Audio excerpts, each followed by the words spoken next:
చిగురించబోతుంది. గొప్ప దినాలు నువ్వు చూడబోతున్నావు.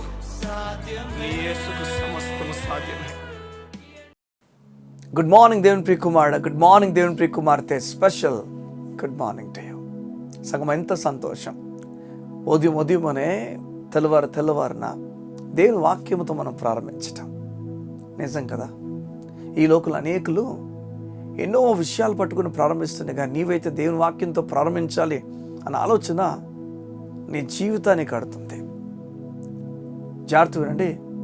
పేతురు అత్తగారు మంచాన పడి జ్వరంతో బాధపడుతున్న సమయంలో చాలామంది వచ్చి చూసి వెళ్ళి ఉంటారు. ఆమెకు బలాన్ని, ఆమెకు ధైర్యాన్ని, ఆమె కొరకు ప్రార్థనలు ఎన్నో చేసి ఉంటారేమో.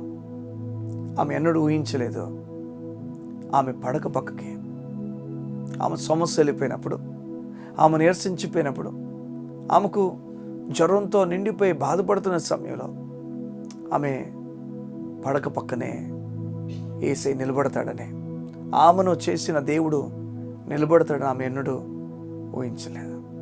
నిజంగా నీ జీవితంలో నీకు కలిగిన వేదన మాత్రమే తీర్చేవాడు కాదు, కానీ నీ జీవితాన్ని సర్ప్రైజెస్ వైపు నడిపించేవాడు నీ దేవుడు. వచ్చి నిలబడినప్పుడు ఆమె ఎంత సంతోషపడిందో, తాకినప్పుడు ఎంత సంతోషపడిందో బైబిల్ చెప్తుంది. తాకగానే ఆమె ఇంకా యేసయ్యకు ఉపచారం చేయడం స్టార్ట్ చేసిందట. లేకపోతే యేసయ్యకు అన్ని అందించడం ప్రారంభించి అంత బలం పొందేసుకుంది.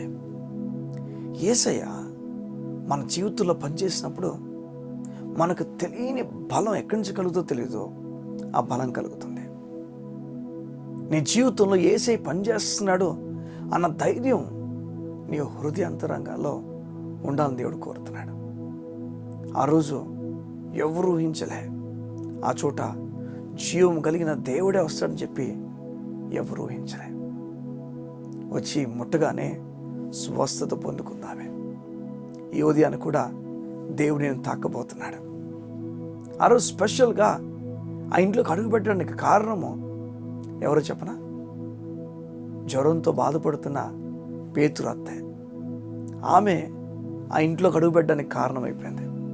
కొన్ని చోట్లలో దేవుడు అడుగుపెట్టడానికి యాక్సెస్ ఏం చెప్పనా? కొందరు బాగలేని వ్యక్తులు ఎవరైతున్నారో వారి ద్వారా కూడా దేవుడు ఆ ఇంట్లో అడుగు పెడతాడు. ఈరోజు నీ జీవితంలో బాగలేని పరిస్థితి ఉందేమో, దాని ద్వారా దేవుడు నీ జీవితంలోకి ఎంటర్ అవ్వడానికి ఇష్టపడుతున్నాడు. నీ జీవితం అన్నీ కూడా సెటిల్ చేయడానికి ఇష్టపడుతున్నాడు. ఊహించిన విషయాలు చేయడానికి ఇష్టపడుతున్నాడు. బలహీనమైన విషయాల గుండా దేవుడు బలంగా నీ కోసం పనిచేయడానికి ఇష్టపడుతున్నాడు. ఈ ఉదయం దేవునితో మాట్లాడుతున్నాడు, నీకు చెప్తున్నాడు ఈ మాట. బలహీన విషయాలు ఏమవుతున్నాయో, బలము లేదు ఇంకా చాలనుకున్న విషయాలు ఏమవుతున్నాయో, ఇక ముందుకు అడుగులు వేయలేము అనుకున్న విషయాలు దేవుడు నీకు సహాయం చేసి ఈ ఉదయం చెప్తున్నాడు. ఆయన, నేను నీతో ఉన్నాను, నువ్వు దిగులు పడక, నీకు నెమ్మది నేను కలుగు చేస్తాను, నేను నిట్టూర్పులు నీకు సహాయం చేస్తాను అని చెప్పి దేవుడు నీకు ధైర్యం ఇస్తున్నాడు. పేతురు అత్త జ్వరంతో పడి ఉందట. యేసు వచ్చిన తర్వాత జ్వరం లేదు, ఇక అక్కడ పడుకోవడం లేదు, లేచి పనిచేయడం ప్రారంభించింది. నువ్వు పనికి వెళ్ళలేకపోతున్నావేమో చాలా కాలం నుంచి. ఉద్యోగం వెళ్ళాక నీకున్న సమస్య ఇంటిలో కట్టేసినట్లుగా అయిపోయిందేమో. నువ్వు త్వరలో మరలా తిరిగి వెళ్ళబోతున్నావు. హాస్పిటల్లో ఉండి పెట్టున్నావేమో, నువ్వు త్వరగా డిశ్చార్జ్ అయ్యి ఇంటికి వెళ్ళబోతున్నావు. నువ్వు ఒక చోట స్ట్రక్ అయిపోయావేమో అప్పు సమస్య వల్ల, నువ్వు త్వరగా ఇంటికి వెళ్ళబోతున్నావు. నీ కార్యాలు నువ్వు ముందుకెళ్ళబోతున్నావు.